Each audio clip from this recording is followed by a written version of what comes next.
Bueno, vamos con el segundo video de micro. Ya vimos la introducción la vez pasada. Hoy empezamos a ver la teoría del consumidor. Como les decía, hay dos enfoques dentro de la teoría neoclásica. Uno considera que la utilidad que un consumidor tiene del consumo de una combinación de bienes y servicios se pueda medir. De ese enfoque, que es el enfoque cardenalista, quiere decir utilidad medible, ¿no? Cuantificable, no voy a hablar el día de hoy. Hoy voy a hablar del enfoque como más trabajado en la teoría neoclásica, que es el enfoque ordenalista, donde no es necesario medir la utilidad, ya que basta con comparar, ¿no?, los niveles de utilidad que las diferentes canastas aportan a un consumidor. Bueno, entonces vimos la vez pasada que el consumo de un producto da una utilidad al consumidor, que esta utilidad crece cuando crece el consumo, pero no de manera proporcional. Es decir, cuando se empieza a consumir mucho un producto, ya no se necesita, los incrementos de utilidad empiezan a ser menores. Resumiendo, dijimos que la utilidad marginal es decreciente, siendo la utilidad marginal el incremento de utilidad que da una dosis adicional, ¿no?, de consumo de un producto. Bueno, entonces, a partir de ese principio, ¿no?, de la utilidad marginal decreciente,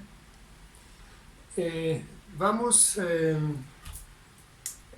a presentar ahora el enfoque, digamos, paretiano, ¿no?, de Vilfredo Pareto, que luego la teoría neoclásica ha desarrollado bastante.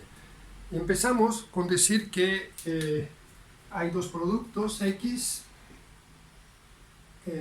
cuyo precio llamamos PX.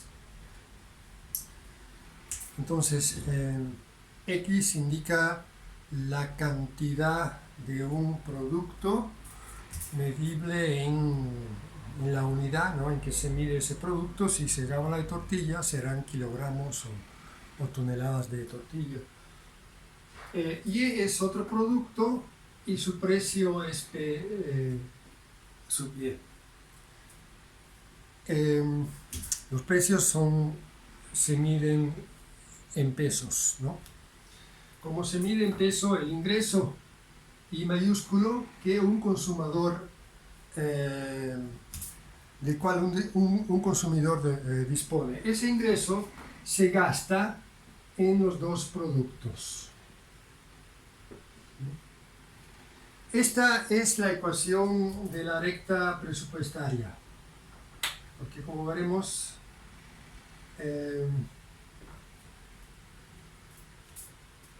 esta ecuación, una vez que conocemos el ingreso o los precios, define una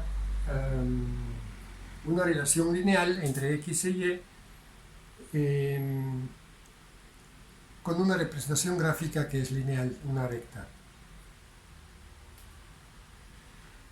También se llama restricción presupuestaria. La idea es que un consumidor tenga un ingreso dado, ¿no?, que puede provenir del trabajo o de otras cosas, también de propiedades, tierras, por ejemplo, casas, que generen ingreso, y que ese ingreso se gaste en X y en Y se gaste todo. Es decir, no va a haber ahorro, no va a haber tampoco eh, un gasto superior al ingreso que uno tiene, es decir, el consumidor no puede acceder a préstamos, no puede endeudarse en un primer momento. ¿Sí? Esto se asume en la teoría. Bien, entonces, la representación gráfica de una recta es bastante sencilla, porque una recta a diferencia de las otras funciones no lineales, una recta se determina con solo dos puntos. Cuando sabemos que una recta pasa por dos puntos, se unen los dos puntos y la recta se determina con precisión. A diferencia de las otras funciones que no basta con conocer ni dos ni tres, ¿no? Hay que hacer estudios si se trata, por ejemplo, de una parábola, de una cúbica, de un hipérbole. En el caso de la recta basta individuar dos puntos. Entonces, lo que se hace para identificar la recta es construir una tabla, ¿no? Dando dos valores extremos, se dice. Extremo quiere decir que, por ejemplo, un primer valor extremo en x es 0.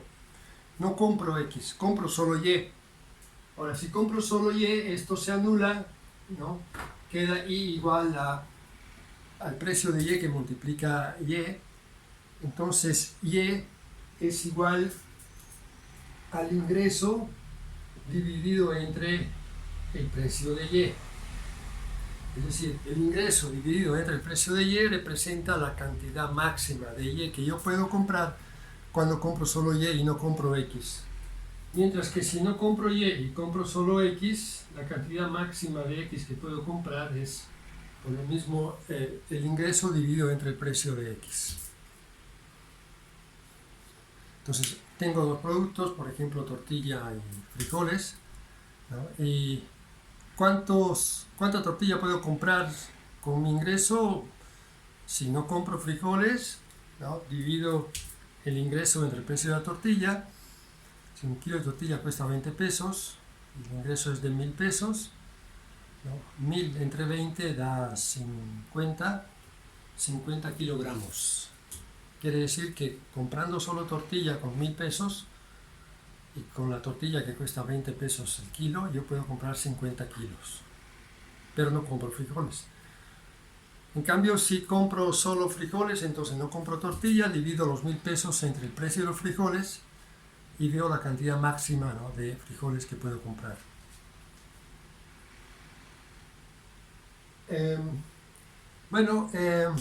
También se puede despejar en esta recta presupuestaria, se puede despejar uno de los dos bienes. Se suele despejar y, porque la gráfica, como vamos a ver ahora, se construye en un plano cartesiano donde ponemos y en vertical y x en horizontal. Y cuando despejo y, obtengo y igual a y menos px x dividido entre py. Entonces la ecuación se puede escribir así: de la rectificación presupuestaria, y igual a y dividido entre py menos px sobre py x. Esta es la ecuación de la recta presupuestaria, donde vemos algo interesante, que la pendiente de ella, no, la pendiente es el coeficiente multiplicativo de la variable x, la variable que está al lado derecho. Esa pendiente es la relación entre los precios de los dos bienes. O sea, px dividido entre py con el signo menos da la pendiente de la recta, que es una pendiente negativa, mientras que esto da el punto de salida vertical, o sea, cuando x es 0, ¿no? Esta es la intercepta, se dice, de la recta. Ya hemos visto, ¿no? en el repaso de matemática esta parte de las funciones lineales. Bien, entonces,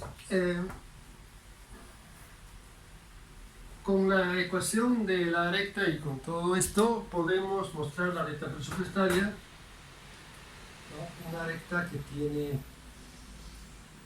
un punto de salida, entonces, que es este, intercepta una pendiente que es dada por la relación de los precios, negativa. Esto que punto que vale I sobre Px, dijimos, esto vale I sobre Py.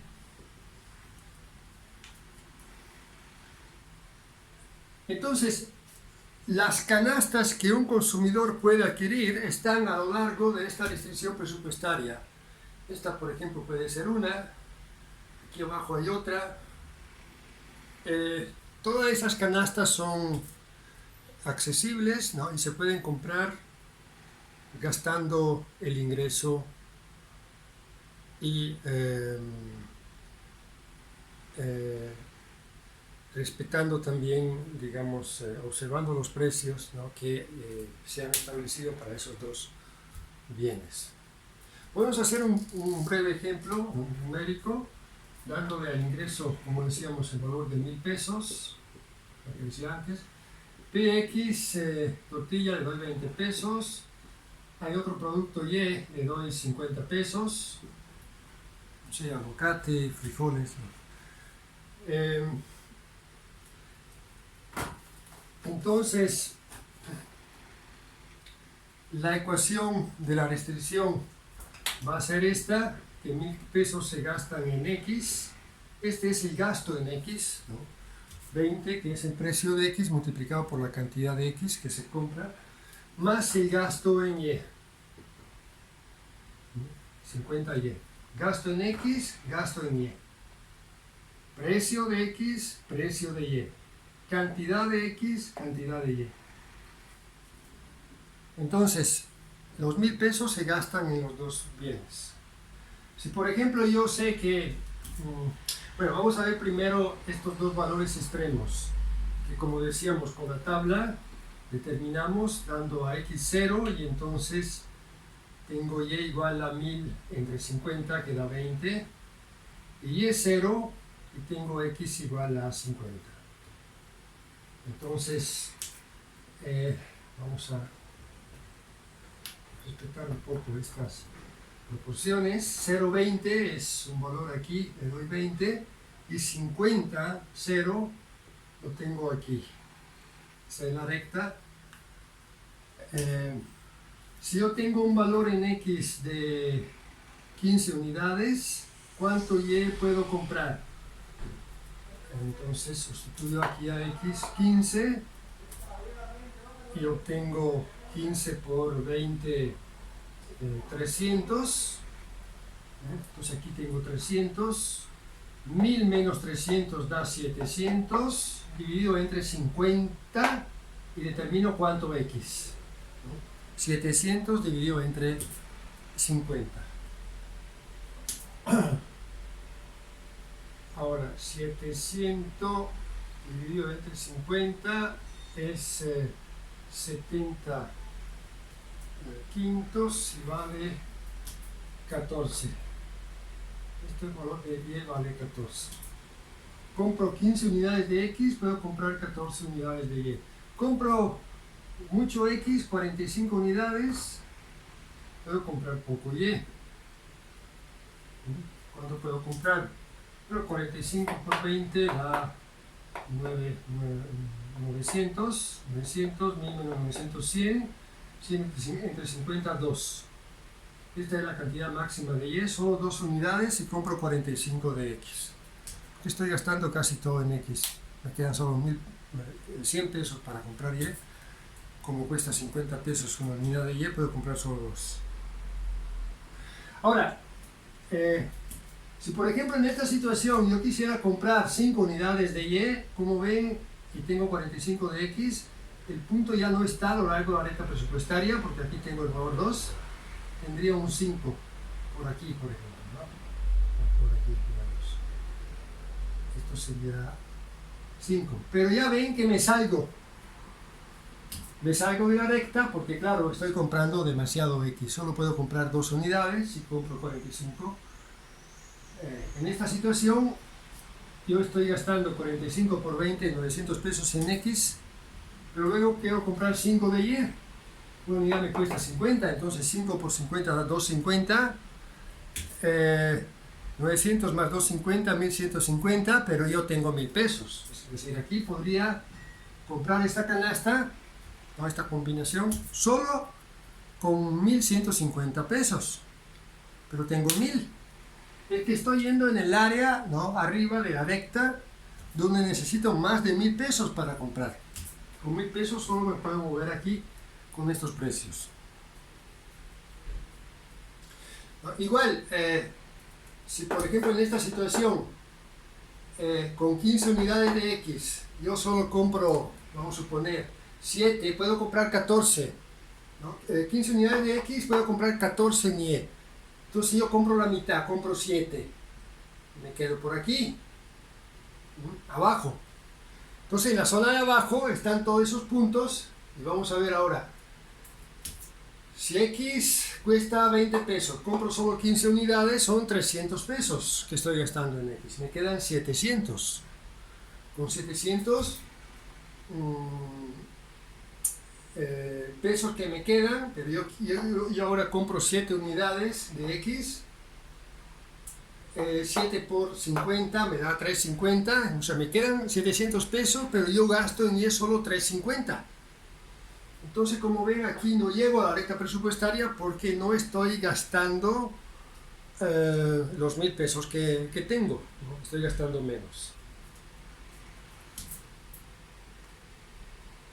Estoy gastando, repito, 300 pesos en X con 15 unidades, con 7 en Y, 7 por 5, 35, 350. La suma da 650. Para llegar a 1000 faltan otros 350. Estoy como ahorrando 350 pesos. Entonces en toda esta zona de abajo de la recta hay ahorro. En la zona de arriba hay un endeudamiento del consumidor. Y donde único, digamos, se gasta lo que se tiene es aquí, ¿no? Es a lo largo de la restricción. Bueno, entonces la idea ahora es proceder, ver si podemos llegar a determinar la canasta, ¿no? O cómo es, digamos, cómo será la zona para determinar la canasta, ¿no?, que un consumidor escoge, conociendo los precios de los productos, conociendo el ingreso que tiene, ¿no?, decidir cómo distribuir su dinero entre los diferentes productos. Pero los productos son solo dos. Son solo dos porque nosotros construimos un plano cartesiano con dos ejes. Se puede hacer el razonamiento considerando más productos. N se dice productos, o sea, muchos productos, razonando en un espacio Rn. R son los números reales elevado a la n. Se puede hacer, formalmente se puede proceder, pero gráficamente ya no podemos soportarnos con la gráfica, ¿no? Entonces, digamos que esta simplificación de decir se pueden comprar solo dos bienes es necesaria si queremos dar una representación gráfica, ¿no?, de lo que venimos diciendo.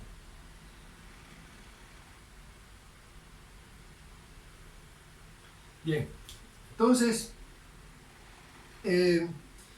digamos, hemos definido la restricción presupuestaria, pero no sabemos resolver el problema, que, repito, es determinar la canasta, ¿no? Determinar la canasta gastando todo, pero no basta con decir gasto todo mi dinero. La determinación de la canasta requiere también, digamos, otras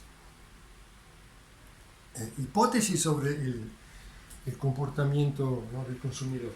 Una de ellas es que el consumidor es racional. Y como ser racional, busca maximizar su bienestar, en este caso su utilidad. Utilidad que depende del consumo de X y de Y. Entonces la hipótesis de racionalidad en el consumo es que el consumidor razona buscando el nivel de utilidad máximo que pueda. Es decir, no basta con decir tener una alta utilidad, no es suficiente. El consumidor lo que quiere es maximizar su utilidad. Es decir, terminar una canasta donde gastando su ingreso, su nivel de utilidad es el más alto posible. Esta es la idea del comportamiento racional de un consumidor.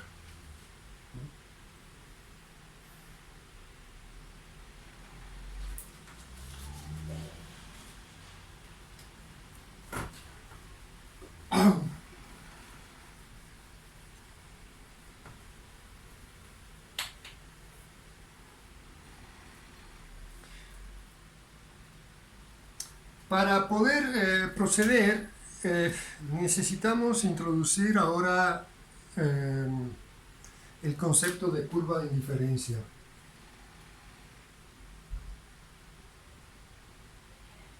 ¿Qué es la curva de indiferencia? Bueno, una curva de indiferencia es una curva, es un hipérbolis en términos matemáticos. Se suele representar de esa manera. En realidad, la forma de la curva de indiferencia depende de la función de utilidad que se está manejando. Ahora, con las funciones de utilidad que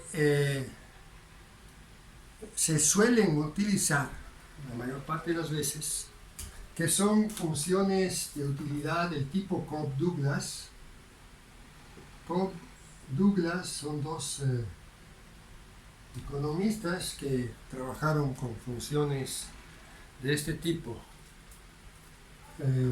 funciones de utilidad donde la utilidad depende de dos productos, X y Y, y los dos productos dentro de la función son multiplicativos entre ellos, o sea, se multiplican entre ellos para dar un índice de utilidad.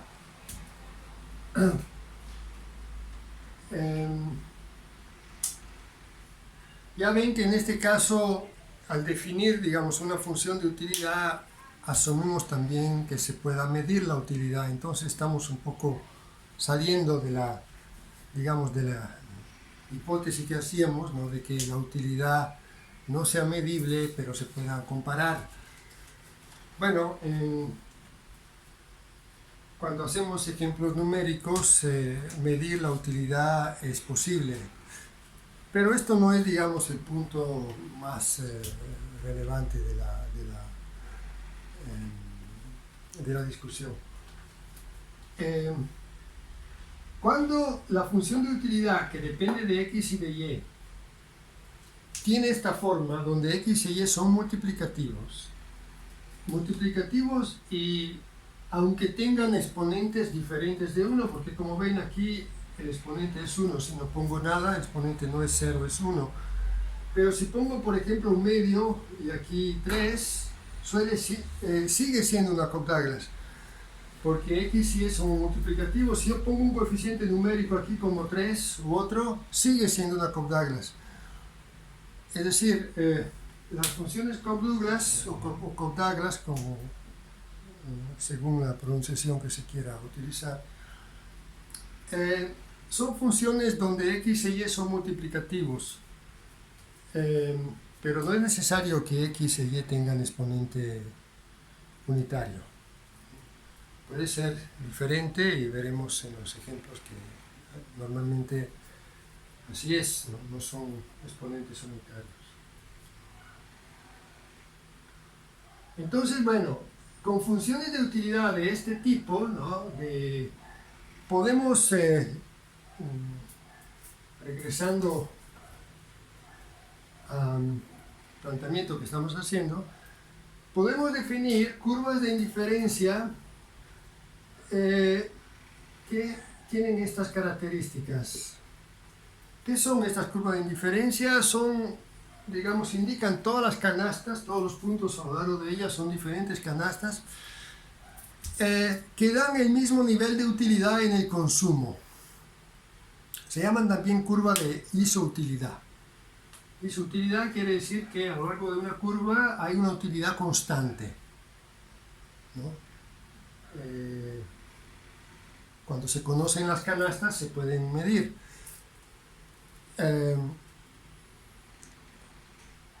Y la utilidad es la misma cuando compramos una canasta aquí, o aquí, o aquí, o aquí, si estos puntos pertenecen, ¿no?, a una misma curva de indiferencia.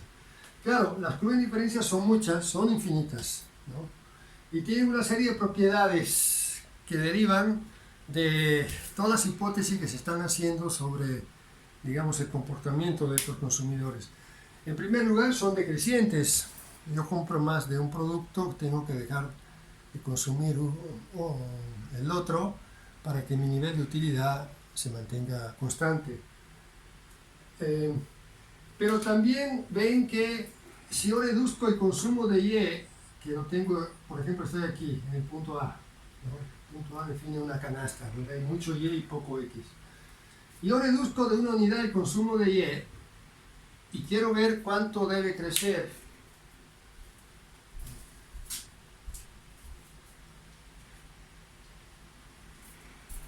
¿Cuánto debe crecer el consumo de X para mantener la utilidad constante? El consumo de X crece de esta cantidad.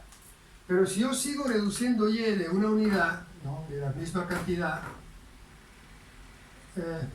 verán que el incremento en el consumo de X necesario va a ser mayor, ¿no?, a medida que X crece y Y disminuye. Por ejemplo, si me pongo aquí y reduzco de una unidad el consumo de Y, ven que el incremento en X tiene que ser bastante, ¿no?, comparado con el nivel inicial, mayor, para que el nivel de utilidad se mantenga constante. Es decir, si reduzco el consumo de aguacate de una unidad, inicialmente con un poco de incremento de consumo de tortilla compenso, ¿no?, la pérdida de utilidad que hay cuando compro menos aguacate. Pero si reduzco de una cantidad, de la misma cantidad de un aguacate cuando estoy por aquí, el incremento en tortilla debe ser mayor. Si aquí basta que crezca de 2 kilos, aquí debe crecer de 4 kilos, por ejemplo, para compensar. Ahora, ¿por qué es mayor aquí abajo y menor aquí arriba? Este es el principio de utilidad marginal decreciente. Es decir, cuando X empieza a ser consumido en cantidades altas, por aquí, por estos puntos, siendo decreciente la utilidad marginal, debe incrementar el consumo de X siempre más para que la utilidad no baje. La utilidad baja porque compro un aguacate menos, ¿no? Siempre voy reduciendo de una cantidad de aguacate, de una unidad el consumo de aguacate. Pero cuando estoy comprando ya mucha tortilla, para compensar esa pérdida de utilidad que me da el aguacate, tengo que incrementar el consumo de tortilla siempre más. Y eso es porque el aguacate empieza a ser un bien escaso aquí abajo, ¿no? Y es menor que aquí. Y X va aumentando. Entonces, el bien escaso como que empieza a tener una utilidad marginal alta, ¿no? Y el bien que se consume mucho, X, va teniendo una utilidad marginal siempre menor. Entonces, esta forma de la curva de indiferencia, que es una forma convexa, vean, la curva de indiferencia que estoy haciendo, no las estoy haciendo así, ¿sí?, ni siquiera rectas. Esos serían casos, digamos, muy raros, especiales. En la generalidad de los casos, con funciones de utilidad de tipo Cobb-Douglas que veíamos antes, la curva de indiferencia son convexas. Convexas es decir que dado un punto a lo largo de ella, la tangente está abajo, ¿no? Está abajo, no son cóncavas, Si fueran cóncavas, las tangentes estarían arriba, ¿no? No, son convexas. Y son convexas, la explicación económica es que la convexidad depende del principio de utilidad marginal decreciente que se está asumiendo para cada producto.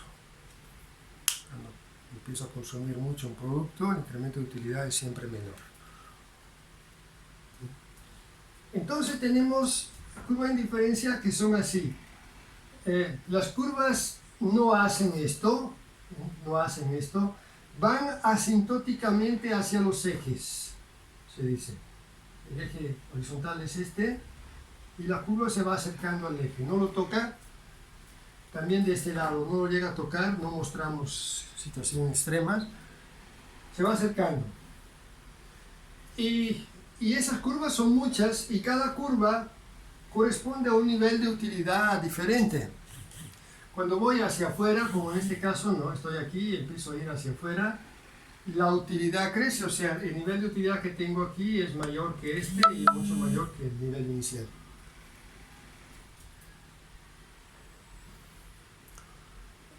Cuando voy hacia adentro, ¿no?, el nivel de utilidad disminuye. Pero fíjense que esta curva guardan como una relación de paralelismo entre ellas, no se intersectan. No puede haber una curva de indiferencia que toque a otra en un punto, porque eso definiría una canasta, ¿no?, donde aquí tengo un nivel de utilidad y aquí otro. ¿Cómo es posible que una canasta dé dos niveles de utilidad diferentes? Eso no puede ser. Entonces, una de las propiedades de la curva de indiferencia es que no se intersectan entre ellas, no hay intersección. Decrecen, son convexas, son continuas, no tienen tramos de discontinuidad, no tienen zonas donde, por ejemplo, brincan de un punto a otro y hay un vacío, ¿no? Eso no sucede, son curvas continuas. Y repito,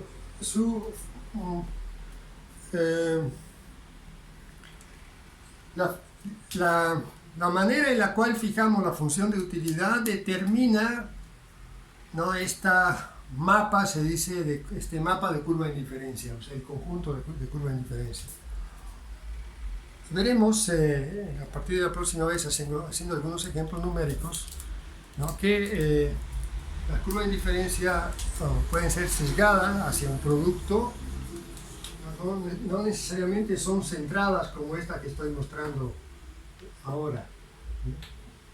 Pueden ser sesgadas hacia un producto, entonces hacia arriba, hacia Y, ¿no?, y ir hacia abajo, pero muy lentamente así,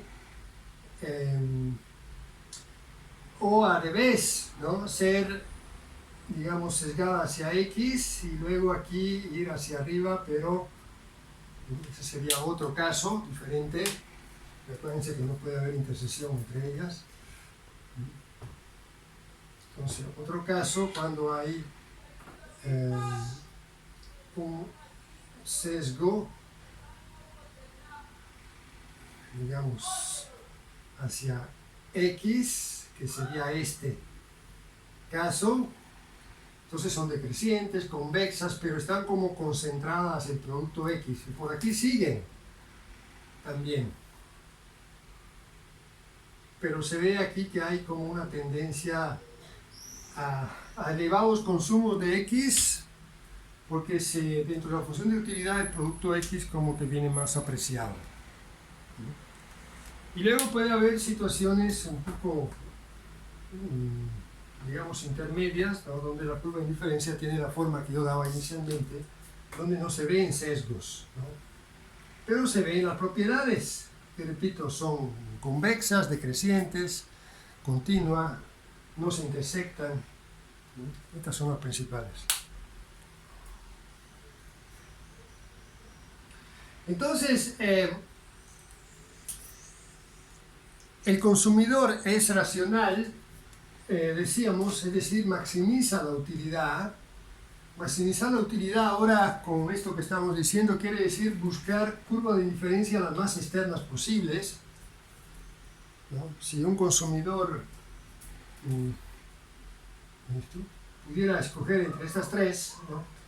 Trataría de colocarse en la de arriba, pero debe haber otra más externa porque son infinitas también estas curvas de diferencia. Entonces, si un consumidor no tuviera restricción, no buscaría niveles de consumo altísimos, tanto de X como de Y.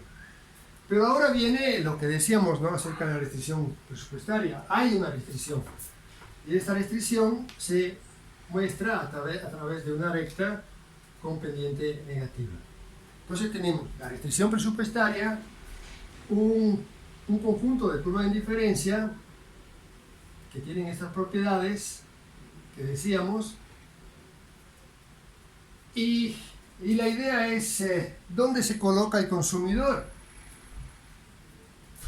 Por ejemplo, ven que un consumidor podría colocarse en este punto aquí, donde sabemos que gasta todo su ingreso porque está a lo largo de la recta, pero tiene un nivel de utilidad muy bajo porque por aquí pasa la curva de diferencia, la más interna de todas, ¿no? Entonces este punto no le agrada a un consumidor que busca maximizar la utilidad. Seguramente le prefiere este, que es otra canasta, donde al contrario de aquí se consuma mucho X, poco Y, aquí poco X, mucho Y. Y este punto, esta canasta se prefiere a esta porque está en una curva de indiferencia más externa. Ahora, entre estas curvas, si el consumidor viera solo estas cuatro curvas, buscaría canastas por aquí, pero sabemos que aquí la recta presupuestaria no llega. Entonces el consumidor se tiene que mover a lo largo de la recta presupuestaria. Esta es la restricción que él tiene, no puede ir afuera de ella. Pero al mismo tiempo quiere maximizar la utilidad.